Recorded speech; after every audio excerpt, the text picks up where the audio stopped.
வணக்கம். மக்கள் மேடையில் இன்றும் மறைந்த மாமனிதர் அப்துல் கலாம் அவர்களுக்கு அஞ்சலி செலுத்தும் முகமாக நனவாகும் கலாமின் கனவுகள் என்ற தலைப்பில் சில சான்றுகளை மாணவர்களின் வடிவங்களாக நாம் பார்க்கவிருக்கிறோம். 3 மூத்தவர்களும் அவர்களுடைய நினைவலைகளை மாணவ சமுதாயத்திற்கு அப்துல் கலாம் ஆற்றிய பங்களிப்பும் அதன் தேவையும் குறித்து பேசவிருக்கிறார்கள். பங்கு பெறுவோர் குழந்தைகள் உரிமை செயற்பாட்டாளர் திரு தேவநேயன், எழுத்தாளர் திரு வி ரமணன், மனிதவள நிபுணரும் சட்டமன்ற உறுப்பினருமான திரு க பாண்டியராஜன் அவர்கள் விரைவில் நம்மோடு இணையவிருக்கிறார். திருச்சி அரங்கிலிருந்து மாணவர் காயத்ரி மற்றும் ராபர்ட் கெவின், கோவை அரங்கிலிருந்து ஹர்ஷவர்தன் மற்றும் நிருபமா, நெல்லை அரங்கிலிருந்து அபிநயாஸ்ரீ மற்றும் பத்மகுமார். பங்கேற்கும் அனைவருக்கும் வணக்கம். திரு ரமணன், ஒரு மாணவ சமுதாயத்திற்கு அப்துல் கலாம் என்பவர் இனி அவருடைய கருத்துகள் தான் அப்துல் கலாம். கடந்த 2 நாட்களாக அவர் குறித்த தகவல்கள் வெள்ளமென பாய்ந்து மக்கள் உள்ளங்களை நிரப்பி இருக்கிறது. இனி அவருடைய கருத்துகள் மட்டுமே அனைவரிடமும் எஞ்சியிருப்பவர்களிடமும் சென்று சேர வேண்டும். அவர் எதை செய்ய வேண்டுமோ மாணவர் மத்தியில் விதைக்க வேண்டும் என்று நினைத்தார், அதை விதைத்துவிட்டு சென்று விட்டார். அதன் பலன் இன்னும் சில ஆண்டுகளில் தெரிய போகிறது. அவருடனான உங்களுடைய அனுபவங்களும் இருக்கக்கூடும், அதை கூட நீங்கள் பகிர்ந்து கொள்ளலாம். இந்தியா பல மொழிகள், பல இனங்கள், பல்வேறு தரப்பட்ட அரசியல், சமூக, சமுதாய சார்புடைய மக்கள் நிறைந்த இந்த தேசத்தில் கலாம் போன்ற தலைவர்கள் நமக்கு வாய்த்தது இந்த தேசமும் இந்த இளைஞர்களும் செய்த மிகப்பெரிய அதிர்ஷ்டம் என்று கருதுகிறேன். அண்ணல் காந்தியடிகளுக்கு அடுத்தபடியாக பொது மக்களை அதிகம் பேரை கவர்ந்தவர் அப்துல் கலாம். சற்று யோசித்து பாருங்கள். அவருடைய பணிக்காலம் அத்தனையும் முடித்து 70வது வயது வரை அவர் மக்கள் மேடையில் இல்லை. மக்களுக்கு பெருவாரியான அறிமுகமானவர் இல்லை. அவர் ஒரு விஞ்ஞானி. அவரை பற்றி அவ்வப்போது செய்திகள் வரும். பாரத ரத்னா பெற்ற பெருமளவுக்கு அவருடைய சாதனைகள் நிகழ்ந்திருக்கின்றன. ஆனால் குடியரசுத் தலைவரான பின்னர் அவருடைய ஆளுமையில் தெரிந்த மிகப்பெரிய மாற்றம் அவர் மாணவர்களை, இளைஞர்களை நேசித்தது. அதன் காரணமாக குடியரசுத் தலைவர் பதவியே ஒரு மிகப்பெரிய அந்தஸ்தை பெற்றது. அதுவரை குடியரசுத் தலைவர் என்றால் இந்திய மக்களுக்கு அவர் ஒரு அலங்காரமான பதவி, முக்கியமான விழா நாட்களில் தலைமையேற்பது, முக்கியமான விருதுகளை வழங்குவது மாற்றம்தான் அறிந்திருந்தவர்களுக்கு முதல் முறையாக இந்த தேசம் ஒரு குடியரசுத் தலைவர் மக்களுடன் நேரடியாக தொடர்பு கொண்டு பேசவும் எழுதவும் செய்தார். அதிலும் குறிப்பாக இளைஞர்களிடம் பேசத் துவங்கினார். கனவு காணுங்கள், கனவு காணுங்கள் என்பதை அவர் சொன்ன வார்த்தைகளை அடிக்கடி பலரும் சொல்லிக் கொண்டிருக்கிறார்கள். உண்மையில் அவர் கனவு காண வேண்டும், அனைவரும் கனவு காண வேண்டும், கனவு காணுங்கள் என்று சொன்னதினுடைய பொருள், அதனுடைய முழு வீச்சு எல்லோராலும் உணர்ந்து கொள்ளப்பட்டிருக்கிறதா என்பது இன்னமும் சற்று குழப்பமாகத்தான் இருக்கிறது. அவர் சொன்ன வார்த்தைகளிலே சொல்ல வேண்டுமானால், நீங்கள் கனவு காணுங்கள், ஆனால் அந்த கனவு மெய்ப்பட நீங்கள் உறுதியாக உழைக்க வேண்டும். இந்த தகவலை, இந்த செய்தியை அவர் தேசம் முழுவதும் கொண்டு போய் இந்த விதைகளை ஊன்றியிருக்கிறார். இந்த நம்பிக்கை விதைகள் நிச்சயமாக தளர்த்து கொண்டிருக்கிறது என்பதை கடந்த 10 ஆண்டுகளில் பார்த்து கொண்டிருக்கிறோம். வலுவான இந்தியா, வல்லரசாக வேண்டும், உயர்ந்த நோக்கங்களுடன் போராட வேண்டும் என்பதை அவர் தெரிவித்ததை இன்று அவருடன் இல்லாவிட்டாலும் அவர் விதைத்த விதைகளைப் போல, அந்த விதைகள் விருட்சமாவதைப் போல இந்த இளைஞர்கள் நிச்சயம் நம்பிக்கையுடன் வளர்வார்கள், இந்த நாட்டிற்கு உதவுவார்கள் என்பதை எந்த சந்தேகம் இல்லை. ஏனென்றால் தொடர்ந்து பேசலாம். திரு தேவநேயன், எக்காலத்திற்குமான கலாமின் தேவை குறித்த உங்கள் பார்வை. உண்மையாலுமே நான் அஞ்சலிங்கிற வார்த்தையும் கூட நான் எடுக்கிறேன். நினைவேந்தல் அப்படிங்கிற வார்த்தையை தான் பயன்படுத்த நினைக்கிறேன். அவருடைய நினைவுகளை நம் நெஞ்சில் ஏற்ற வேண்டும், நம் சொல்லில் ஏற்ற வேண்டும், செயலில் ஏற்றி செயல்பட வேண்டும் என்பதை அவர் விட்டு சென்ற பணியாக பார்க்குறேன். ஏன்னா ஒரு சாதாரண ஒரு குடும்பத்தில் பிறந்து மிகப்பெரிய ஒரு இந்திய நாட்டினுடைய தலைமை பதவிக்கு தம் முதல் குடிமகனாக வளர்ந்த அளவுக்கான வாய்ப்புகள் உருவாக்கிய வகைகளை பற்றி நாம் நிறைய பேசிட்டோம். ஏன் அவர் இயல்பாக எளிமையாக குழந்தைகிட்ட அணுகினார் அப்படிங்கிறத மிக முக்கியமாக பார்க்கணும். ஏன்னா இன்னைக்கு சமூக வலைத்தளமாக இருந்தாலும் செய்தி ஊடகங்களாக இருந்தாலும் பார்க்க வேண்டிய செய்தி, யாருனாலும் அவரை பற்றிய தகவல் சொல்றாங்கன்னா அவர் அருகில் நின்று புகைப்படம் எடுத்துக்கொண்ட விஷயம், அப்ப அந்த அளவுக்கு ஒரு நெருக்கமாக நெருங்கக்கூடிய இயல்பான மனிதராக இருந்தார், எளிமையான மனிதர். அப்ப நமக்கு என்ன, இன்று இருக்கிற தலைவர்களாக இருந்தாலும் சரி, இன்று இருக்கிற சாதாரண தலைவர்கள் சொல்லப்படுவதும் கூட மக்களிடமிருந்து பிரிந்து சென்று விட்டார்கள், விலகி சென்று விட்டார்கள். ஆனா மக்களை ஒட்டிய ஒரு தலைவராக வாழ்ந்து காட்டினார் அப்படிங்கிற விஷயத்துல அவர் வந்து மிகவும். அது மட்டும் இல்லாம என்னன்னா, அவங்களை குழந்தைகளை பற்றி பேசும்பொழுது குழந்தைகளாகவே மாறினார். இன்னைக்கு ஆசிரியராக இருந்தாலும் சரி, குழந்தைகளோடு இயங்குபவர்கள், குழந்தைகள் இயக்குபவர்களாகத்தான் இருக்கிறார்கள். ஆனா அதுல இருந்து வேறுபட்டு மாறுபட்டு அவர் குழந்தைகளோடு இயங்குவோரா இருந்தார். எனக்கு நான் நிறைய இன்னைக்கு போற போக்குகளை பார்த்தா அவர் ஒரு கனவுலக நாயகனா காட்டிடுவான்னு ஒரு அச்சம் இருக்கு. இன்னைக்கு அவர் கனவுலக நாயகன் அல்ல, அவர் அது கதாநாயகன் கூட ஏற்றுக்கொள்ள மாட்டேன், கதைக்கான நாயகன் அல்ல, அவர் உண்மையான வடிவமாக இருக்கணும். இன்னைக்கு என்ன, ஒரு நிஜ மனிதராக இல்லாம நிழல் மனிதராக்கிடுவான்னு ஒரு பயம் இருக்கு. இன்னைக்கு போற ப்ரோமோ கொடுக்குற பார்த்தா ஒரு வாரத்துல அவரை பத்தியான விஷயங்களை மறந்துடுவாங்களோ அப்படிங்கிற அச்சம் கூட இருக்கு. ஏன்னா அவருடைய பாதிப்புகள் நம்மளோட நெஞ்சில் எடுத்துட்டு போற விஷயங்கள் இருக்கு. அவர் சொன்ன ஆசிரியர்களுக்கான கருத்துக்கள் என்ன, நீ குழந்தைகளோடு இயங்குதல் அப்படின்னு சொல்லும்போது, நான் சொல்லும் போது குழந்தைகளோடு மேடையில் இருக்கிறாரா, மேடையில் இருந்ததே கிடையாது, மேடையிலே இல்ல. அவர் மேடை விட்டு இறங்கி குழந்தைகளோடு குழந்தைகளாகணும். இது ஆசிரியர்களுக்கான விஷயம். குடும்பத்தை பத்தி பேசும்போது தரையில கூட ஒரு பள்ளியில, ஒரு அரசு பள்ளி நம்ம பார்க்க, ஒரு அரசு பள்ளியில் தரையில் அமர்ந்து மாணவரோடு இயங்குற, இங்க எந்த கூட்டமா இருந்தாலும் நான் குழந்தைகளோடு பேச வேண்டும். குழந்தைகள், ஏன்னா நிறைய கருத்துக்கள் நான் அவரிடமிருந்து நான் வேறுபடக்கூடிய நபர் தான். நான் நம்ம தான் தரையில் கூட பேசுறோம், அவர் எண்ணத்துல தரையில இருந்தா என்ன அப்படின்ற எண்ணம் தான் உண்மைதான். இப்ப நீங்க நான் கூட அவருடைய கருத்துல நிறைய வேறுபட நபரா தான் இருக்கிறேன். நான் வல்லரசிலும் கூட நான் நல்லரசு தான் தேவை, வல்லரசு தேவையில்லை என்று முரண்படுகிறேன், அணு விஷயங்களில் நான் முரண்படக்கூடியவர். ஆனா அப்படிப்பட்ட நபர்களிலும் கூட ஒரு மாற்று சிந்தனையில பாக்குற விஷயம். ஏன்னா அவரே சொல்றார், நான் பெரியார் என் மனசுல தவறான எண்ணமா இருக்கும், நான் பெரியாரை போய் நேரில் சந்தித்தவுடன் என்னுடைய மாற்று கருத்துக்களை ஏற்றுக்கொள்கிற மனப்பாங்கு இருந்து நீங்க மாற்று கருத்துக்களை ஏற்றுக்கொள்கிற. ஏன்னா பிறப்பால் ஒரு இஸ்லாமியராக இருந்தாலும் இன்னைக்கு உலகம் முழுவதும் இந்தியர்களால் அத்தனை பேரும் தூக்கி நிறுத்தப்படுகிற ஒரு மாபெரும் தலைவராக இருந்திருக்காருன்னா அந்த பாதிப்பு அவர் குழந்தையிட மத்தியில் கொடுத்திருக்காரு. அப்ப இயங்குபவர்களா இருக்கும் பொழுது எடுத்துக்காட்டா இருக்கிறார். இன்னைக்கு கும்பகோணம் தீ விபத்து நடக்குது, அவர் குடியரசுத் தலைவரா இருக்கிறார். அப்ப குடியரசுத் தலைவரா இருக்கிற அந்த இடத்துல இருந்து கும்பகோணம் தீ விபத்தை பத்தி எழுதும்போது அவர் சொல்ற கவிதையில இது ஒரு படுகொலை தான். நீங்க அவர் சொல்றதுக்கு அந்த அளவுக்கு ஒரு துணிச்சல் வேணும். நீங்க அது படுகொலை தான். இன்னைக்கு 94 குழந்தைகள் இறந்திருக்காங்க. அது சொல்ற கவிதை வேறு ரொம்ப அற்புதமான வரி. என்னன்னா, பெற்றோர்களுக்கு குழந்தைகள் தீ வைப்பார்கள், குழந்தைகள் தீயில் எறிவதை பெற்றோர்கள் காணும் அவலத்தை நான் கண்டேன். அதாவது அந்த உருக்கமான அப்ப குழந்தைகளுக்காக ஏற்படுகிற பாதிப்பை கண் முன்னாடி பார்த்துட்டு அவலத்தை உணர்கிற அந்த மனப்பாங்க இருக்கு பாருங்க. அப்ப அந்த குழந்தைகளிடம் நீங்க ஒரு அவர் துவக்கத்திலிருந்து இதுவரைக்கும் என்ன சொல்றாருன்னா, ஒரு கலாச்சார பண்பாடு கூறுகள் உருவாக்கணும்.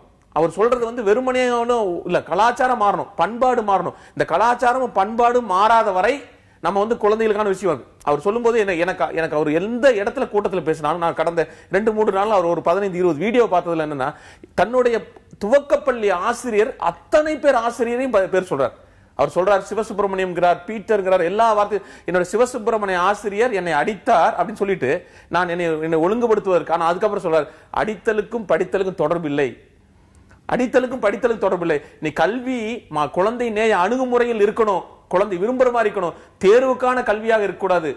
இன்னைக்கு ஒரு ஆசிரியர்களுக்கு சொல்ற விஷயம் தேர்வுக்கான கல்வியா வேண்டாம், நீ மாணவர்களை உருவாக்குற கல்வியா இருங்க. அது மாணவர்கள் கேள்வி கேட்க வைங்க, பேச வைங்க, மாணவர்கள் கருத்துக்களை கூறட்டும். அப்ப சொல்லும்போது ஒரு இடத்துல சொல்றார், மாணவர்களை நீங்க கருத்துக்களை மதிக்க ஆரம்பித்தால் தான் நீங்க இந்த மாணவர்கள் ஜனநாயக நாட்டில் வாழ்கிறார்கள். அவர் சொல்றார், ஜனநாயக நாட்டில் வாழ்கிறார்கள் என்பதை நீங்க நம்மளே நிறைய பெரியவர்களுக்கு ஆசைப்படியே இந்த 6 மாணவர்களை விரைவில் நம்ம பேச வச்சு பார்க்கலாம். வணக்கம் திரு பாண்டியராஜ். மனித வளத்தின் மகத்துவம் அறிந்தவர் நீங்க எங்களை எல்லாம் விட. அவர் ஒரு ராக்கெட்டுகளுக்கு சக்தி ஊற்றுவதை விட மாணவர்களுக்கு சக்தி ஊட்டுவதுதான் சிறந்தது என்ற முடிவில் தான் கடைசி 10-20 ஆண்டுகளை அவர் முழுக்க செயல்பட்டார். எவ்வளவு அவருடைய முக்கியத்துவத்தை நாங்கள் எவ்வளவு உணர்ந்திருக்கிறோம் எங்களுக்கே தெரியாது. நாங்கள் அறிந்திராதவற்றை நீங்க சொல்லணும். அப்துல் கலாம் அவர்கள் முதல்ல விஷன் 2020 அது அவங்க சொன்னப்போ அவங்க ஜனாதிபதியாக கூட கிடையாது. அப்போ டைஃபாக் நிறுவனத்தின் தலைவராக இந்தியாவுடைய பிரதம சயின்டிபிக் அட்வைசரா தான் இருந்தாங்க அந்த டயத்துல. அந்த விஷன் 2020 டாக்குமெண்ட் ஒரு 5 விஷயங்களை அது ஃபோக்கஸ் பண்ணுது. ஆனா எல்லாத்துக்கும் ஆதாரமா அதுல ஒரு காட்டுறது மனிதவள மேம்பாடு தான். மனிதவள மேம்பாடுன்றது அப்பதான் ஒரு மினிஸ்ட்ரியா இருந்தது சென்ட்ரல் கவர்மெண்ட்ல. எவ்வளவு ஆழமான தீர்க்கமான பார்வை அதுன்றதுக்கு ஒரு சின்ன உண்மை சொல்றேன். அதுல சொல்ற 5 விஷயங்களுமே, ஒண்ணு, வல்லரசாக இந்தியா ஆக வேண்டும், 2020 வல்லரசாக ஆக வேண்டும் என்றால் அப்படின்ற ஒரு விஞ்ஞானியோட பார்வை. அப்போ அணுசக்தி நாயகன், ஏவுகணை நாயகன், அந்த மாதிரி எல்லாம் பட்டங்கள் தான் அவருக்கு இருந்ததே தவிர அவர் பாரத ரத்னா அப்ப அவருக்கு தரப்பட்டிருந்தது. அந்த காலகட்டத்தில் அவர் ஒரு பெரிய விஞ்ஞானியாக அறியப்பட்டார். அப்போ வந்து ஒரு பார்க்கிற அந்த பார்வை 300 பக்கங்கள்ல அவர் எழுதின அந்த விஷன் 2020 பாத்தீங்கன்னா முழுக்க மனிதவள மேம்பாட்டு அடிப்படையிலே இருந்தது. முதல்ல எடுத்துக்கிற விவசாயம் சார்ந்த தொழில்களா இருந்தாலும் சரிதான், கடைசியில வர்ற ஸ்ட்ராட்டஜிக் இண்டஸ்ட்ரீஸ், அதாவது டிஃபென்ஸ் இண்டஸ்ட்ரி வந்து எப்படி உருவெடுக்கணும். இன்னைக்கு கடந்த ஒரு வருடங்கள்ல மத்திய அரசாங்கம் ஒரு வித்தியாசமான பார்வை எடுத்திருக்கு டிஃபென்ஸ் பத்தி. அதை அன்னைக்கே வந்து சொல்லியிருக்கிறார். 15 வருடங்களுக்கு முன்னாலே அவருடைய பார்வை வந்து ஸ்ட்ராட்டஜிக் இண்டஸ்ட்ரி, வியூகம் சார்ந்த தொழில்கள்ல இந்தியா எப்படி மனித வளத்தை உருவாக்க வேண்டும், என்ன மாதிரி வந்து தொழில்கள் வந்து இந்தியாவிலே செய்யப்பட வேண்டும். இன்னைக்கு வந்து ஒரு பிளைட் வந்து நம்ம வெளிநாட்டில் வாங்கணும்னா 50% அவங்க வந்து இந்தியால இருந்து வாங்கணும்ன்ற கட்டமைப்பு ஆஃப்செட் பாலிசி கொண்டு வந்திருக்கிறாங்க. இதை 15 வருடங்களுக்கு முன்னால சொன்ன ஒரு மனிதர், மகா மனிதர் வந்து டாக்டர் அப்துல் கலாம் நினைக்கிறேன். ஆதாரமானது மனித வளம். அந்த மனித வளம் வந்து அழகா உருப்பெற்று வருவதற்கு எல்லா அம்சங்களும் அடங்கி இருக்கிற ஒரு முக்கியமான டாக்குமெண்ட் அது தொலைநோக்கு பார்வை. திருநெல்வேலி அருகிலிருந்து பத்மகுமார், அப்துல் கலாமின் வார்த்தைகளால நீங்க எப்படி உந்தப்பட்டீங்கன்றத சொல்லுங்க. வணக்கம் சார். அதாவது கலாமுடைய வாழ்க்கை அப்படின்னு பார்த்தீங்கன்னா அது 2 விதமாக நம்ம வந்து பார்க்கலாம். அதாவது ஒன்று வந்து அறிவியல் துறையில் அவர் இருந்து பல சாதனைகள் படைச்சார். அதுக்கப்புறம் வந்து பார்த்தீங்கன்னா சமூக பணியில் அவர் தன்னை ஈடுபடுத்திக்கிட்டு பல சாதனைகள் படைச்சார். அறிவியல் துறையில் அவர் பல சாதனைகள் படைச்சிருந்தாலும் சமூக பணியில் அவர் படித்த சாதனைகள் தான் மிக பெருசாக நம்ம கருதலாம். என்னன்னு பார்த்தீங்கன்னா இப்போ சாதிச்சுட்டு இருக்கிற பல மருத்துவர்கள், இளம் விஞ்ஞானிகள் அவர் கூட பணியாற்றின பல பேரும் சொல்ற முக்கியமான விஷயம் என்னன்னா, நான் இன்னைக்கு சாதிச்சு இந்த நிலைமைக்கு வந்திருக்கோம்னா நிச்சயமா அவர் கொடுத்த இன்ஸ்பிரேஷனல் டாக் தான் காரணம். அவர்கிட்ட அன்னைக்கு நான் கேட்ட அந்த இன்ஸ்பிரேஷனல் டாக்னால தான் நான் இந்த நிலைமைக்கு வந்திருக்கேன் அப்படின்னு அவங்க சொல்றாங்க.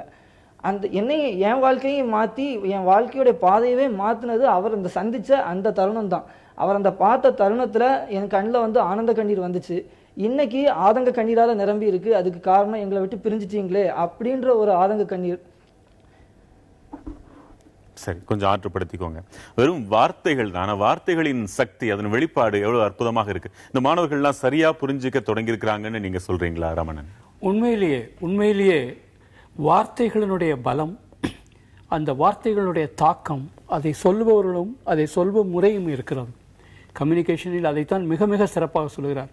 கலாம் அவர் கூட்டங்களில் எதையாவது வலியுறுத்துவதாக இருந்தால் அவர் சொல்லி மாணவர்களையோ மக்களையோ யார் அந்த விழாவில் பங்கெடுக்கிறார்களோ அவர்களை திரும்ப சொல்லுவார். இது மனதில் இருக்கும் அந்த வார்த்தைகளை மனதில் நிறுத்தும் ஒரு டெக்னிக். இதை அவர் மிக எளிதாக மிக இயல்பாக செய்து கொண்டிருந்தார். நண்பர் சொன்னதை போல எனக்கு தெரிந்த பல ஆயிரக்கணக்கான இளைஞர்கள் இந்த 10 ஆண்டில் இந்த தலைவரின் வார்த்தைகளால் நம்பிக்கை பெற்று தங்கள் வாழ்க்கையிலும் தங்கள் தொழிலிலும் தங்கள் துறையிலும் உயர்ந்திருக்கிறார்கள். இந்த பெருமை வேறு எந்த தலைவருக்கும் இந்த தேசத்தில் இல்லை. இதே மாணவர்கள் தான் மற்றும் சாதாரண நடைமுறையில் இருக்கக்கூடிய அரசியல்வாதிகளையும் அதையும் பார்த்துக்கிட்டே இருக்கிறாங்க. அப்ப இவர்களுடைய கோபம் இனிமேல் வெடிக்கும் எதிர்பார்க்கலாமோ? இல்லை, இந்த அரசியல்வாதிகளை பார்த்து மாணவர்கள் முன்னுதாரணமாக எடுத்துக்கொண்டிருந்த காலம் மெல்ல குறைந்து கொண்டு வருகிறது. 20 ஆண்டுகளுக்கு முன் அவர்களுடைய தாக்கம் அதிகமாக இருந்தது. இன்றைக்கு மாணவன் சிந்திக்கிறான், கேள்விகள் கேட்கிறான். அரசியல்வாதிகள் அவருடைய கேள்விகளை, அவருடைய சொற்களை புரிந்து கொள்கிறான். ஆனால் அவர்கள் பின் கண்மூடித்தனமாக போவது குறைந்திருக்கிறது. இன்னும் ஒரு 5 அல்லது 10 ஆண்டுகளில் இந்த மாணவர்கள் இவர்களுடைய சிந்திக்கும் திறன் தான் அரசியலை நிர்ணயிக்கப் போகிறது. அது நிதர்சனமாக தெரிகிறது. அதற்கு அடிகோலியவர்களில் டாக்டர் கலாம் ஒருவர். நெல்லை பத்மகுமார், இன்னும் அதோட சேர்க்க நினைக்கிறேன், சொல்லுங்க. அதாவது கலாமுடைய வார்த்தைகளை வந்து நிறைய பேர் பின்பற்றுறாங்க, ஆனால் முழுமையாக பின்பற்றவில்லை என்பது எனக்கு வந்து உணரப்படுகிறது. என்ன ஒரு விஷயம்னா, அவர் சொன்ன வழியில் அவங்க வந்து போகிறாங்க, நிறைய சாதனைகள் படைக்கிறாங்க, உயர்ந்த நிலைக்கு வர்றாங்க. ஆனால் ஒரு கட்டத்துக்கு அப்புறம் ஏன் பண்ணணும் அப்படின்ற தாட்டுல அவங்க வந்து தவறி போயிடுறாங்க. உண்மையிலேயே கலாம் கூடுற வளர்ச்சி என்னன்னா, மொத்த சமுதாயமும் வளரணும், தானும் வளரணும். அவர் எல்லா கோட்லையும் அவர் என்ன சொல்லியிருக்காருன்னு பார்த்தீங்கன்னா, தான் வளரணும், தன்னுடைய சமுதாயத்தையும் தன்னுடைய நாட்டின் வளர்ச்சியிலும் அனைவரும் பங்கெடுக்க வேண்டும் அப்படின்னு தான் அவர் சொல்லியிருக்காரு. பட் எல்லாருமே வந்து ஏனிங் அப்படின்ற தாட்டில் போயிட்டதுனால அந்த வந்து நிறைவேறாமலே இருக்கு. ஸோ விஷன் 2020 அப்படிங்கிறது நிறைவேறணும்னா அந்த தாட்டு, செல்ஃபிஷ்னஸ், சுயநலம் அப்படின்ற தாட் அழிஞ்சு எல்லாருமே சமுதாய வளர்ச்சி தான் தன்னுடைய வளர்ச்சி அப்படிங்கிறத உணரணும். அப்போ தான் அது வந்து மக்கள்கிட்ட சரியா போய் சேர்ந்ததாட்டு அர்த்தம். சரி, நல்ல விஷயங்களை கள்ளங்கோடம் இல்லாத மாணவர்களின் உள்ளத்துல தெளிவா எழுதியிருக்கிறார். இனி இதை மாற்ற யாராலும் முடியாது. இதுதான் தேவை. நிருப்பமா, கோவை அரங்கில் இருக்கிறீங்க, உங்களுடைய கருத்துக்கள் என்ன? நீங்க அப்துல் கலாம் அவர்களை நேரடியாக சந்தித்து அவரோட உரையாடிய அனுபவம் உண்டா உங்களுக்கு? உரையாடுற அனுபவம் இல்லை. ஆனா அவரை 3 வாட்டி சந்திச்சிருக்கிற இது எனக்கு கிடைச்சிருக்கு. நான் முதல் வாட்டி ஒவ்வொரு வாட்டி சந்திச்ச போதும் எனக்கு நல்ல கருத்துக்களை அவர் சொல்லி வச்சிருக்காரு.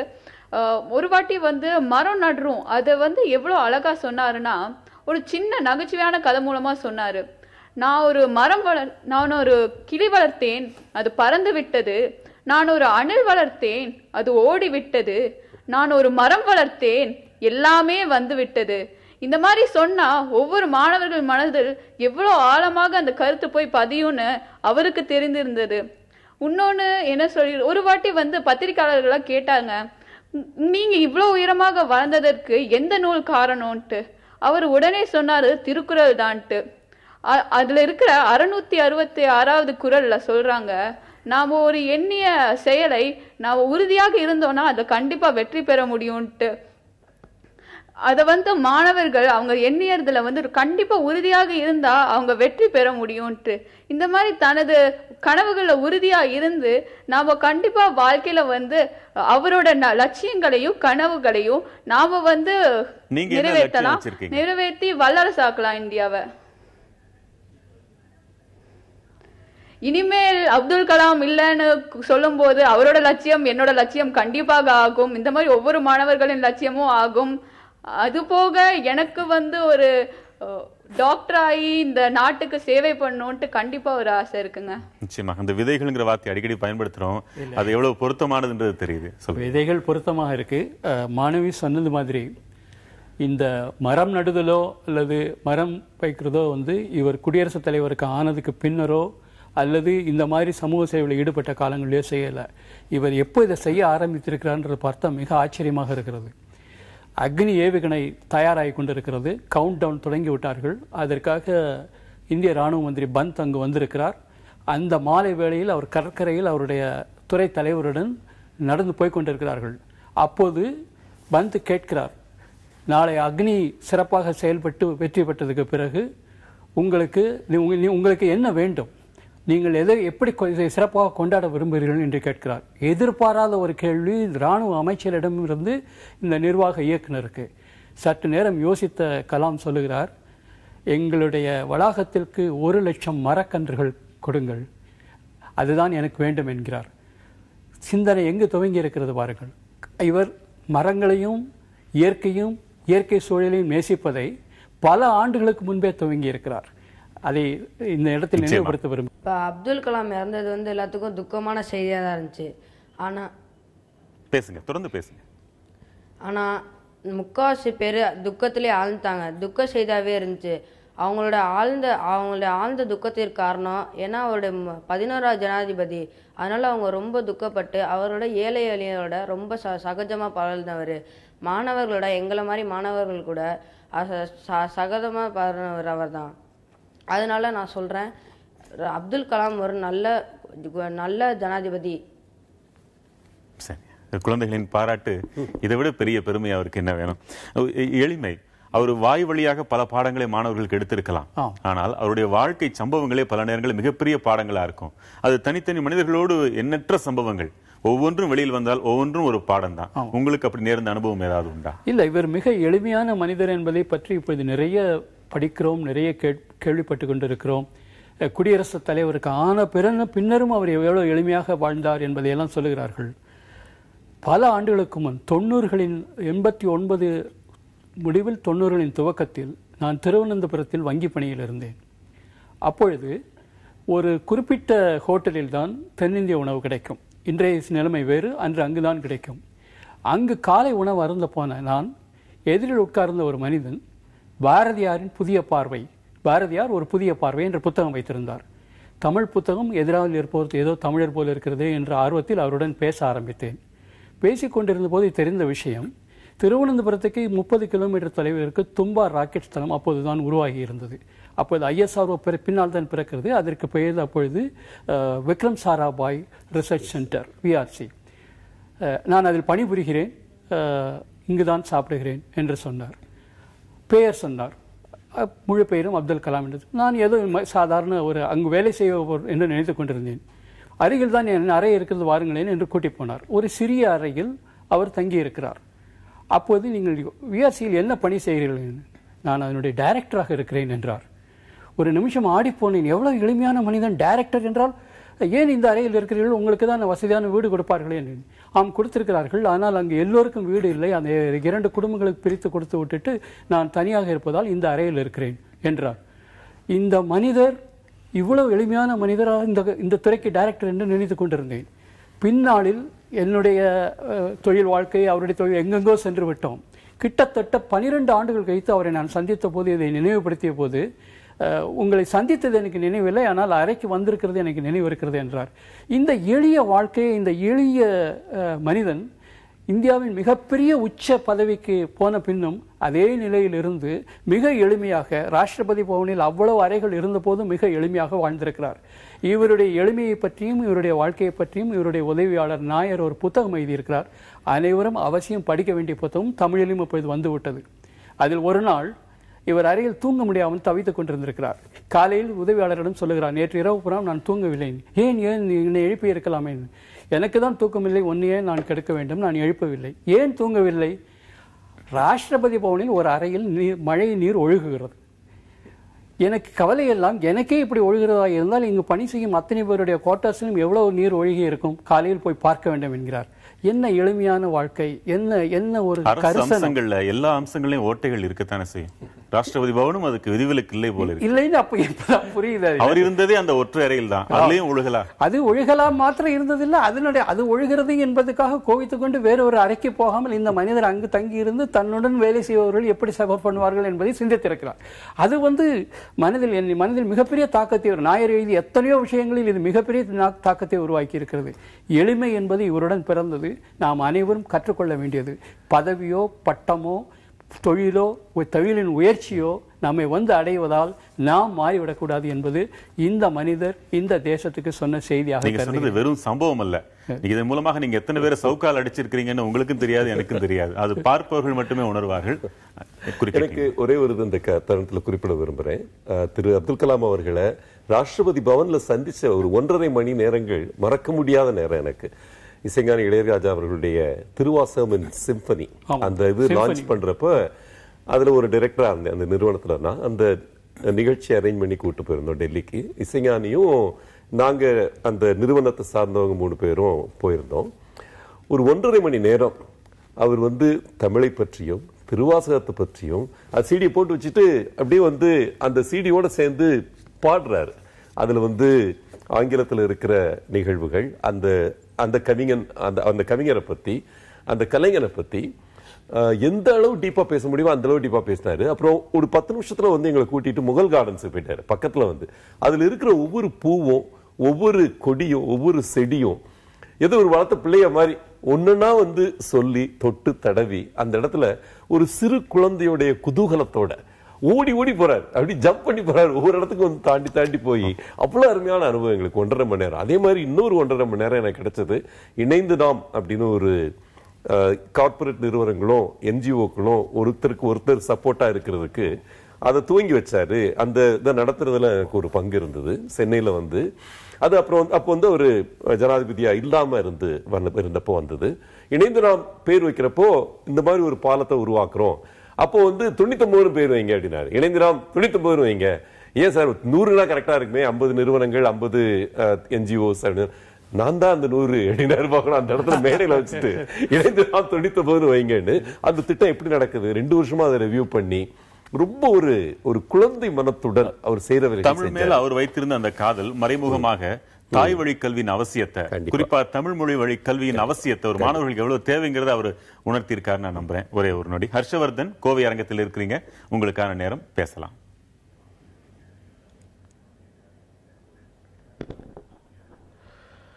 அனைவருக்கும் வணக்கம். என் பேர் ஹர்ஷா. அப்துல் கலாம் அவர்கள் இப்போது நம்ம கூட இல்லை, அவர் இறந்து விட்டார் அப்படின்லாம் சொல்கிறாங்க. ஆமாம், உண்மைதான், அவர் இறந்து விட்டார், நம்மளோட இல்லை. ஆனால் அவர் தன் வாழ்க்கையை தியாகம் செய்து ஒரு அடித்தளமாக விளங்கியிருக்கிறார். அடுத்த 100 வருடங்களுக்கு அவர் தான் அடித்தளம். அவர் போட்ட அடித்தளத்திலிருந்து தான் நாம் வளர்ச்சி பாதையை உருவாக்க வேண்டும். அந்த வளர்ச்சி எப்படி இருக்க வேண்டுமானால் அது முயற்சியால் ஆன வளர்ச்சி. முயற்சி எழுச்சி தரும், எழுச்சி புரட்சி தரும். அந்த புரட்சி வளர்ச்சி தரும். அந்த வளர்ச்சியே புரட்சியான வளர்ச்சி. அந்த வளர்ச்சி நிலைத்து நிற்கும். அந்த வளர்ச்சியை தான் நான் காண விரும்பும் வளர்ச்சி. அதற்கு என்ன தேவை? அவர் சொன்ன மாதிரி இளைஞர்கள் அரசியலுக்கு வர வேண்டும். இளைஞர்கள் அரசியலுக்கு வந்தால் மட்டும்தான் அரசியலில் டிசிப்ளின் உண்டாகும். இன்று நாளுக்கு நாள் கட்சி மாறுகிறார்கள், அதே போல் ஆட்சி மாறுகிறது.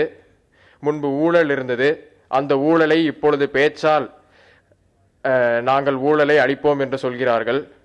ஆனால் என்ன தேவை நமக்கு? நடைமுறையில் புரட்சி தேவை. நமக்கு என்ன தேவை? இளைஞர்கள் தேவை.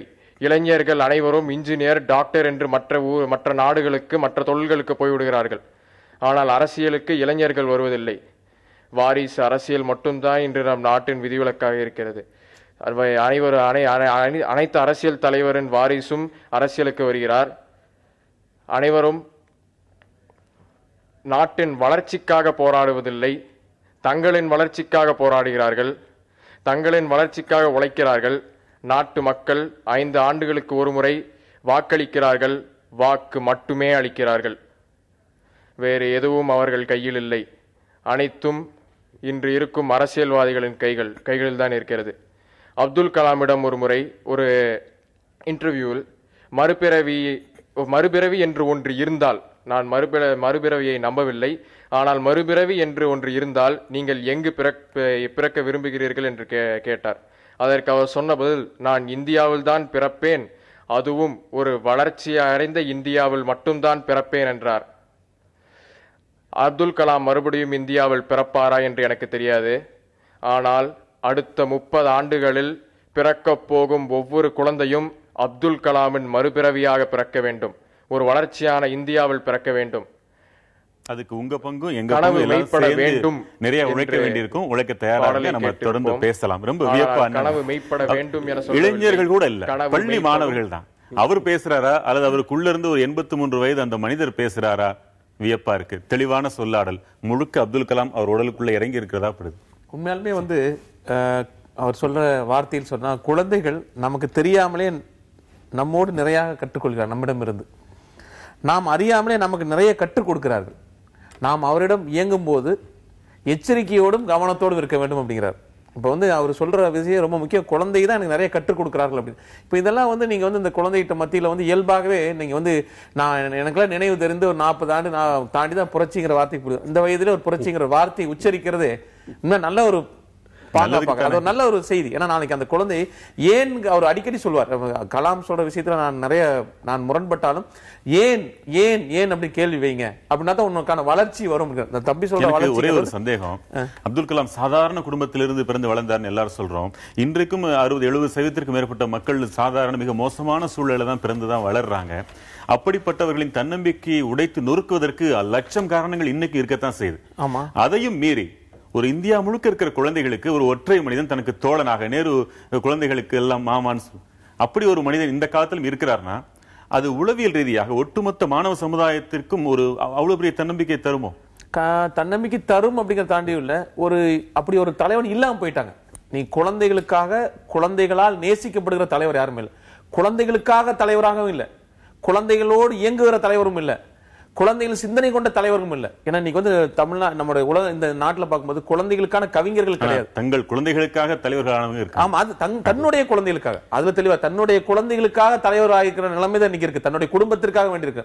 ஏன்னா இன்னைக்கு அவர் அடிக்கடி சொல்ற விஷயம், அடிக்கடி அவர் சொல்ற டிராவல் பண்ணும்போது பார்த்தா என்ன சொல்றேன்னா, நான் எனக்கு வாழ்க்கையில் மிகப்பெரிய கௌரவமாக பெருமையாக நான் நினைப்பது எனக்கு கிடைத்த குடியரசுத் தலைவர் பதவியோ அல்லது இந்த பாதுகாப்பு துறையில் கிடைத்த பதவியோ பாரத் ரத்னாவோ அல்ல, நான் ஒரு ஆசிரியர், எனக்கு அதுதான் என்னுடைய கௌரவம்ங்கிறார். அப்ப அவர் அந்த ஆசிரியர் பணி தான் ஒரு அறம் சார்ந்த பணி. ஆசிரியர் தான் மாணவர் மத்தியில் மிகப்பெரிய. அப்போ ஆசிரியர்களுக்கு ரோல் மாடலாக இருக்கக்கூடிய நபரா இருக்கும் போதுதான் அவர் நினைக்கிறார் நம்ம குழந்தைகளை நம்முடைய குழந்தைகள் மனதில் போகும்போது தான். ஏன்னா அந்த குழந்தைகிட்ட இயங்குவதற்கு ஒன்று இருக்கு. அவர் குழந்தைகளை அதிகாரப்படுத்துதல் என்பது வேறு, குழந்தைகளோடு அதிகாரமாக இயங்குவது என்பது. இவர் நினைத்தது குழந்தைகளை அதிகாரப்படுத்த வேண்டும் என்பது. அப்ப குழந்தைகளை நாம் அதிகாரப்படுத்த வேண்டும் என்றால் நாம் குழந்தைகளாக மாற வேண்டும். அப்ப குழந்தைகளுக்கு நாம் எடுத்துக்காட்டாக இருக்கணும். அப்ப எடுத்துக்காட்டுனா எப்படி?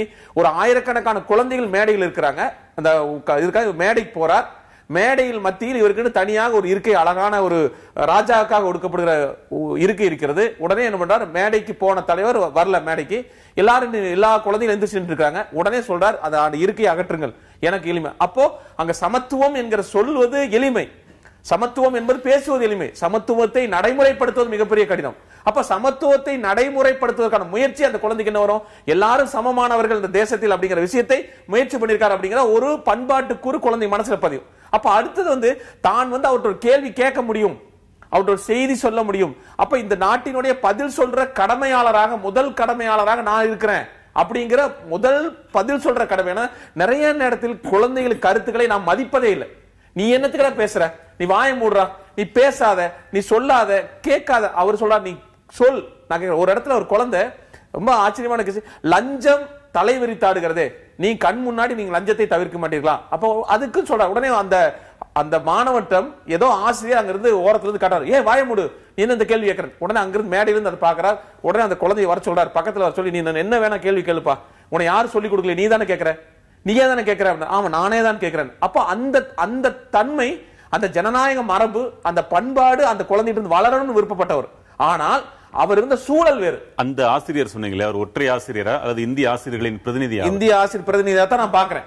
நீங்க அவர் மட்டும் இல்ல, நீங்க அவரே என்ன, அவருக்கு அவருடைய சூழல் பாத்தீங்கன்னா நிறைய நேரத்துல அவரே கை கட்ட பண்ணி மன்னதா தான் இருந்திருக்காரு. அவர் பேச்சிலே தெரியும். நிறைய நேரத்துல அவர் ஊழலை எதிர்க்க முடியல, மதவாதத்தை அவரால் எதிர்க்க முடியல. அடுத்து அவர் நாட்டில் நடக்கிற பிரச்சனைகளை முன்னெடுக்க முடியல, அதையும் அவர் குறிப்பிடுகிறார். இப்ப நாங்க நிறைய நேரத்தில் நீங்க விமர்சனமா பார்க்கும்போது அவர் கை கட்டப்பட்டவராக இருந்தார், உண்மைதான்.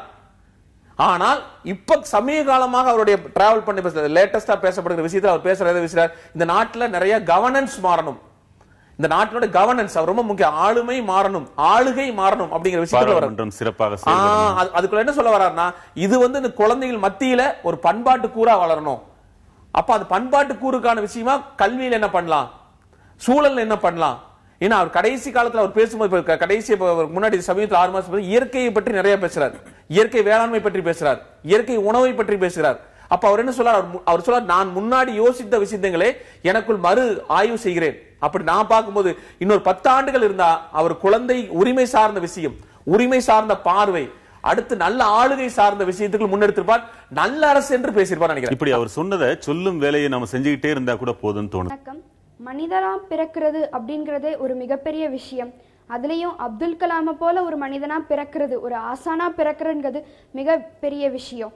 அதனால அவருக்கு நான் என்னுடைய கருத்துக்களை அர்ப்பணிக்கிறேன். ஒரு படகோட்டியோட மகனா பிறந்து தமிழ் கல்வி மூலமா பொறியியல் துறையில பட்டம் பெற்று அறிவியல் ஆராய்ச்சிகளில் பல சோதனைகள் நடத்தி உலக அரங்கில் இந்தியாவை மிக பெருமைப்படுத்தியவர் அப்துல் கலாம்.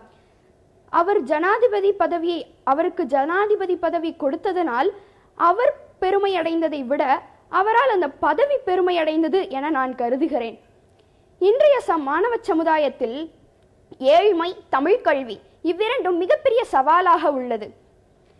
தமிழ் கல்வி மூலம் படித்தால் வெற்றி பெற முடியாது என எண்ணுகிறோம். ஆனால் அப்துல் கலாம் ஏழ்மையிலும் இருந்தார், தமிழ் கல்வியில் படித்துதான் இன்று ஒரு நாட்டின் ஜனாதிபதி ஆனார். ஆகையால் தமிழ் கல்வியில் படித்தாலும் வாழ்வில் முன்னேற்றம் இருக்கும் என்பதனை நான் இங்கு சமர்ப்பிக்க விரும்புகிறேன்.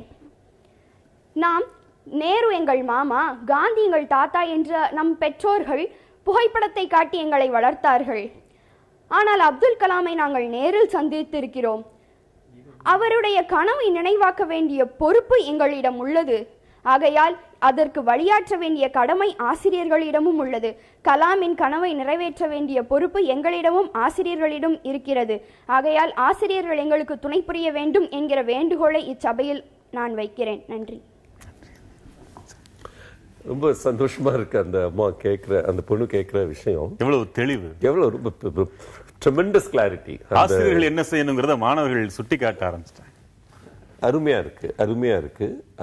அப்துல் கலாமுடைய கனவை உள்வாங்கிறது அப்படின்றது இந்த வயசுல அந்த பிள்ளை மேல அவ்வளவு பெரிய தாக்கத்தை உருவாக்கி இருக்கு. என்னை பொறுத்த வரைக்கும் அப்துல் கலாம் அவர்களுடைய மிகச்சிறந்த விஷயம் வகித்த ஒவ்வொரு பதவியையும் மகிமைப்படுத்தியது. அவங்க சொன்ன மாதிரி ஜனாதிபதின்றது அது வரைக்கும் இவ்வளவு ஒரு பவர்ஃபுல் பொசிஷன்னே பலருக்கும் தெரியல. அதை வகித்தவர்கள் டாக்டர் ராதாகிருஷ்ணன் போன்றவர்கள் இருந்தார்கள். ஆனா வருடம் ஆக ஆக அந்த பதவிக்கு இருக்கிற ஒரு வலிமையை வந்து பலரும் வெளிக்கொண்டு வரல. அப்துல் கலாம் அந்த மாதிரி ஆயிப்போச்சு. ஆனா ஜனாதிபதி மாளிகையில் உணவை தயாரித்து வெளியில் விற்றவர்களும் உண்டு.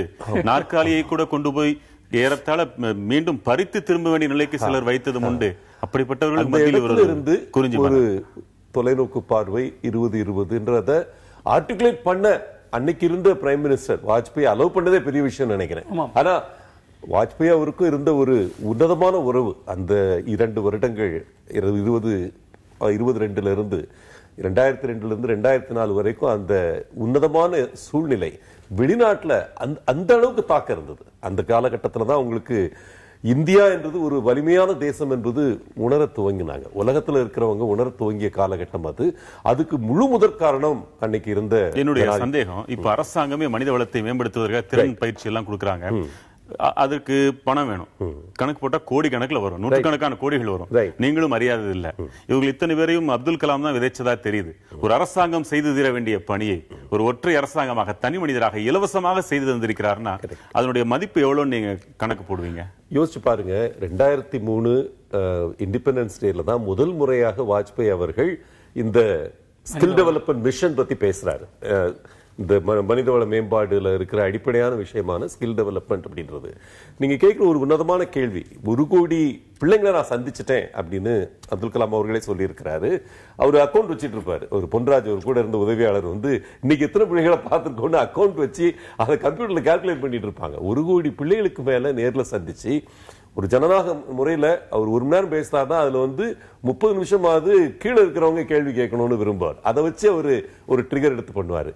விதைத்த விதைகளின் மதிப்பு என்பது கோடிக்கணக்கில் பெருமானம். இன்னைக்கு வந்து 12 லட்சம் கோடிக்கு மத்திய அரசாங்கம் பட்ஜெட் போடுது அப்படின்னு சொன்னீங்கன்னா இந்த வித்தின் மதிப்பு வந்து அதை விட பெரிய அளவுன்னு நான் நினைக்கிறேன். ஒவ்வொருத்தரும் வந்து பாசிட்டிவா ஒரு விஷயத்தை பாக்குறது. அந்த முன்னால பேசின கோயம்புத்தூர் தம்பி கூட சொன்னா அப்படி அரசியல் என்பதை ஒரு நெகட்டிவா பார்க்காம இன்னைக்கு பெரிய ஆட்களே வந்து பல பேர் அரசியலா அதுக்குடா உனக்கு அப்படின்ற நேரத்தில் அந்த பையன் மனசுல வந்து படிச்சவங்க அரசியலுக்கு வரலாம், பண்புள்ளவர்கள் அரசியலுக்கு வரலாம்.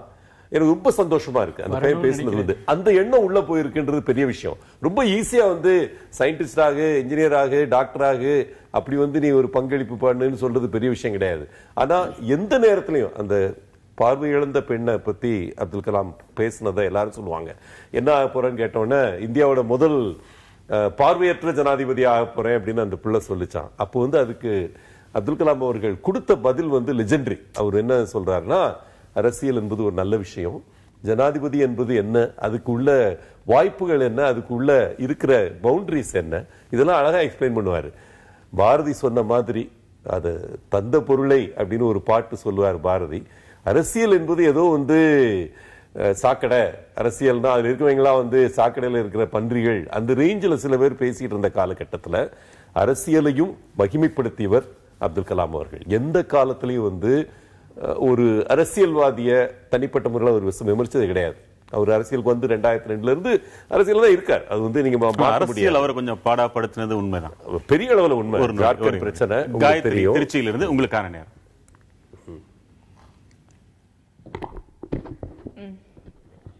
அப்துல் கலாம் அவர்கள் வந்து சாதாரண ஒரு முஸ்லிம் குடும்பத்துல ராமேஸ்வரத்துல பிறந்தாருன்னு எல்லாருக்குமே தெரியும். அப்படி அவர் பிறந்திருக்காரு. ஒரு சிறு வயதுல வந்து நியூஸ் பேப்பர் வித்துட்டு இருந்தாரு. அவர் நியூஸ் பேப்பர் வித்துட்டு இருந்த போது கூட அவருக்கும் சரி, அதை வாங்கி படிச்ச மக்களுக்கும் சரி, அவர் பிற்காலத்துல ஜனாதிபதி ஆவார்னு யாருக்குமே தெரியாது. அதே மாதிரி விவேகானந்தருக்கு அப்புறம் யூத், அதாவது இளைஞர்களை நேசிச்ச அடுத்த மாபெரும் மனிதர் அப்படின்னா அப்துல் கலாம சொல்லலாம். அவர்கிட்ட எனக்கு பிடிச்ச விஷயம் என்னன்னா அவருடைய எளிமை, அதாவது சிம்பிளிசிட்டி. எழுத்தாளர் ரமணன் அவர்கள் சொன்ன மாதிரி அவருக்கு ஜனாதிபதி பதவி கொடுத்த உடனேயே அவர் வந்து அந்த இருக்கிற எல்லா ரூமையும் பயன்படுத்திக்காம இருந்த 2 ரூமை மட்டும்தான் பயன்படுத்திக்கிட்டாரு. ஒன்று அவர் வாழ்ந்துக்கிறதுக்கு, மற்றொரு அறை வந்து அவருக்கு கொடுத்திருக்கிற பரிசு வச்சிருக்கிறதுக்காக மட்டுமே அவர் பயன்படுத்தினார். அப்படி ஒரு எளிமை மிக்கவராக இருந்தார். போகும்போது 2 சூட்கேஸோட போனாரு, வரும்போது 2 சூட்கேஸோட தான் வந்தார். அதே மாதிரி அவர் மேகாலயா மாநிலத்தில் இப்போ சென்ற போது கூட அவருக்கு பின்னாடி கார்டு வந்து நாள் முழுவதும் நின்றுட்டு இருந்தார். மறுநாள் அவர் ஸ்பீச் கொடுக்கும் போது கூட அந்த கார்டுக்கு வந்து ரொம்ப நன்றி, எனக்காக நாள் முழுவதும் நின்னீங்களே அப்படின்னு தேங்க்ஸ் பண்ணி தான் அவர் ஸ்பீச்சே தொடங்கினார். அப்படி ஒரு எளிமையான மனிதராக இருந்தார். இது மட்டும் இல்லாமல் தினைக்கும் அவர் வந்து ஒரு திருக்குறளை படித்து அவர் ஸ்பீச்சில் அந்த திருக்குறளையும் சொல்லி அதற்கு எடுத்துக்காட்டியும் சொல்லி தான் அவர் வந்து ஸ்பீச்சே ஆரம்பிப்பார். இது மட்டும் இல்லாமல் அவர் யூ ஆர் யூனிக் அப்படிங்கிற ஒரு புத்தகத்தை எழுதியிருந்தார். அந்த புத்தகம் படித்ததுக்கு அப்புறம் தான் அவருக்கு மேலே எனக்கு ரொம்ப ஒரு ஆசையாக இருந்தது. எப்படின்னா, நீங்கள் உங்களுக்குள்ள எல்லா திறமையும் இருக்குது, you are unique in your own way அப்படின்னு எழுதியிருந்தார். அப்போ தான் எனக்கு தோணுச்சு, okay I am also different அப்படின்னு எனக்கு தோணுச்சு. நான் பண்ணுற ஒவ்வொரு காரியமும் டிஃப்ரெண்ட்டாக பண்ணோம் அப்படின்னு அதுக்கப்புறம் தான் எனக்கு தோணுச்சு. அந்த மாதிரி எனக்குள்ள வந்து அவர் ஒரு பெரிய ஒரு இடத்தை பிடிச்சிருக்காரு. Dream is not the thing which come in your sleep but which does not make you to sleep அப்படின்னு சொன்னாரு. அந்த வரிகள் எனக்கு ரொம்பவும் பிடிச்சிருந்தது. கனவு காணுங்கள் இளைஞர்களே அப்படின்னு சொன்னாரு. அவர் இறந்தது கூட ஒரு கனவா இருக்க கூடாதா அப்படின்னு நான் நினைக்கிறேன். கோவை மாணவர் சொன்ன மாதிரி இனிமே பிறக்க போற குழந்தைகள் எல்லாருமே மறுபிறவியாக பிறப்பார்கள், அதாவது அப்துல் கலாமின் மறுபிறவியாக பிறப்பார்கள் அப்படின்னு நான் நினைக்கிறேன். நல்லதுமா, ரொம்ப இன்னும் கேட்கணும் போல இருக்கு நீங்க பேசுறத. நேர குறைவின் காரணமாக நான் இடைமறிக்க வேண்டியிருக்கு. நம்ம இனிமே அவர் என்ன சொன்னாரோ நம்ம சொல்லிக்கிட்டே இருந்தாலே போதுமேன்னு நான் சொன்னேன். இல்ல பெரியவங்கள்லாம் சேர்ந்து இது போன்ற குழந்தைகள்கிட்ட அப்துல் கலாம் என்ன சொன்னாரு, நாங்க எப்படி இருக்கணும் நம்ம தான் கேட்கணும் போல இருக்கு. அதே நேரம் இன்னொரு பக்கம் நம்ம உரிமைகள் என்னன்றது பெரியவர்களே இன்றைக்கு முதுகலும் இருந்தாலும் கூட அதை உடைத்து நொறுக்கிட்டாங்க. நம்ம உரிமைகள் என்னன்னு கேட்கறதுக்கு முடியாம இருக்கும். குழந்தைகளுக்கு நம்ம உரிமைகள் கேட்கணும் அப்படின்லாம் சொல்லித்தரது அவ்வளவு முக்கியம் தானே? கண்டிப்பா வந்து குழந்தைகளும் இந்த தேசத்தினுடைய குடிமக்கள் தானே. இந்த தேசம் ஜனநாயக நாடுன்னு எல்லாத்துக்கும் உரிமை உண்டு. அப்ப குழந்தைகளுக்கு உரிமை இருக்கான்னு கேட்கறதே தப்பு. குழந்தைகளுக்கான உரிமையை முழுக்க இந்த அரசாங்கம் தரது அப்துல் கலாமுக்கு செய்கிற நிஜமான நினைவேந்தல், உண்மையான நினைவேந்தல். அதாவது நான் என்னுடைய ஒரே செய்தி, அதாவது உணர்ச்சி தளத்தில் அப்துல் கலாமை பார்க்காம அறிவு தளத்துல பார்க்கணும்னு நான் நினைக்கிறேன். ஏன்னா இன்னைக்கு இருக்க அரசாங்கம் கூட உணர்ச்சி தளத்துல பார்த்து இந்த உயர்கல்வியை மறுக்கிற குழந்தை உழைப்பாளர்களை உருவாக்குற சட்டங்களை கொண்டு வராமல் நம்மளுக்கு அப்துல் கலாமோட விஷயத்துல உயர்கல்வி பெண் குழந்தையும் ஆண் குழந்தையும் சமமாக வரும்போதுதான் அப்துல் கலாமுடைய நினைவாகுங்கிறது நினைக்கிறேன். அந்த ஒற்றை வரியில் எல்லாம் முடிஞ்சு போச்சு. சொல்லுங்க. இப்பொழுது மாணவர்கள் பேசுவதை கேட்ட உடனேயே எனக்கு தோன்றுகிற எண்ணம், கலாமின் கனவு நிறைவேறி கொண்டிருக்கிறது. அவங்கள்ட்ட என்ன இல்ல, தமிழ் இருக்கு, அவர் என்ன சொன்னார், சிந்தனை இருக்கு, எல்லாம் நம்பிக்கை. நீங்கள் சொல்வதை போல இவர்களிடம் நாம் கற்றுக்கொள்ள வேண்டும். நாம் எதுவுமே இவர்களுக்கு சொல்ல வேண்டாம். நீங்கள் துவக்கத்தில் ஒரு கேள்வி கேட்டீர்கள், எப்படி கலாமால் மாத்திரம் இதை சாதிக்க முடிந்தது, எத்தனையோ தலைவர்கள் வந்தார்கள் போனார்கள் என்று. அவருடைய புத்தகத்தில் அவர் எழுதுகிறார், ஒரு இளம் விஞ்ஞானியாக நான் வாழ்ந்த நாட்களை பின்னோக்கி பார்க்கும்போது ஒரு விஷயத்தை என்னால் தெளிவாக உணர முடிகிறது. அந்த தருணத்தில் நான் எப்படி இருந்தேனோ அதை விட உயர்ந்த நிலையை எட்ட வேண்டும் என்ற ஆசை எப்போதும் இடைவிடாமல் எனக்குள் எழுந்து கொண்டே இருந்தது. அந்த ஆசை சக்தி வாய்ந்த உணர்வுகளாக எனக்குள் துடித்துக் கொண்டே இருந்தது, இப்போதும் உணர்கிறேன் என்றார். இந்த புத்தகம் எழுதும்போது அவர் இந்திய தேச குடியரசுத் தலைவர் ஆயிட்டார், எல்லா பதவிகளையும் கடந்து. இதை தான் அவரை கனவாக வர்ணித்து மாணவர்களுக்கு சொல்றாரு. இன்றைக்கு நான் என்ன நிலையில் இருக்கேனோ அதை விட அடுத்த நிலைக்கு போகணும். இந்த துடிப்பு இருந்தால் இளைஞர்கள், இந்த தேசம் நிச்சயமாக முன்னேறும். அது எந்த விதமான சந்தேகம் இல்லை. இந்த மாணவர்கள் புதிய தலைமுறைக்கு நன்றி சொல்ல வேண்டும். மாவட்டங்களிலிருந்து இது போன்ற ஒரு நிகழ்ச்சியை நிகழ்த்தி இவர்களை எங்களுடன் நேரடியாக தொடர்பு கொள்ள வைத்து இந்த தமிழ்நாடே போய் பார்த்து கொண்டிருக்கிறது. இந்த மாணவர்கள் தங்களுடைய உணர்வுகளை எப்படி வெளிப்படுத்துகிறார்கள் என்று புதிய தலைமுறைக்கு நான் நன்றி சொல்லுகிறேன். ஏனென்றால் இம்மாதிரி நிகழ்ச்சிகளில் சென்னை நகரில் வாழ்ந்தவர்கள் மாற்றும்போது அவர்களை மாத்திரம்தான் அழைத்து பேச சொல்லுவீர்கள். மாறுதலாக இதை செய்திருக்கிறீர்கள். மிக்க நன்றி. ரொம்ப நன்றி. தேவனே, சில நொடிகள் இல்ல, ஒரே ஒரு குயிக்கா சொல்ல வேண்டியது, கலாம் என்றால் கலகம் என்று சொன்னிய தலைவர்கள் கூட இன்னைக்கு கலாம் என்பவர் தன்னை எந்த அளவுக்கு புகழ்ந்தார் என்று சொல்ல வைக்க ஒரு கட்டாயம் எதனால் வருதுன்னா, இந்த மாணவர்கள் மனதில் அவர் விதைத்திருக்கிறது. உணர்வு கூடாதுன்னு தேவனேன் சொன்னாலும் கூட அற்பமான மனிதர்கள் தான் நாம. அவருடைய உடலை வைத்துக் கொண்டே பேசுகிறோம் என்ற நான் உணர்ச்சி சொன்னது இதையும் அரசியலாக்கி கூடாது. வருகிற தேர்தல்ல வாக்காக அதற்கான பதில் நினைக்கிறேன். நான் சொல்ல வந்தது, அவருடைய உடலை வைத்துக் கொண்டே பேசுகிறோம் என்ற உணர்வுகள் ஒரு பக்கம் அழுந்தினாலும் கூட ஒரு அறிவுத்தளத்தில் இந்த விவாதத்தை செய்தமைக்கு உங்களுடைய ஒத்துழைப்பு மிக அவசியமாக இருந்தது. சிறப்பாக செய்தீர்கள். மாணவர்களுக்கும் நன்றி, பங்கேற்ற அனைவருக்கும் நன்றி. மற்றும் ஒரு முக்கிய தலைப்பில் மீண்டும் சந்திக்கலாம். வணக்கம்.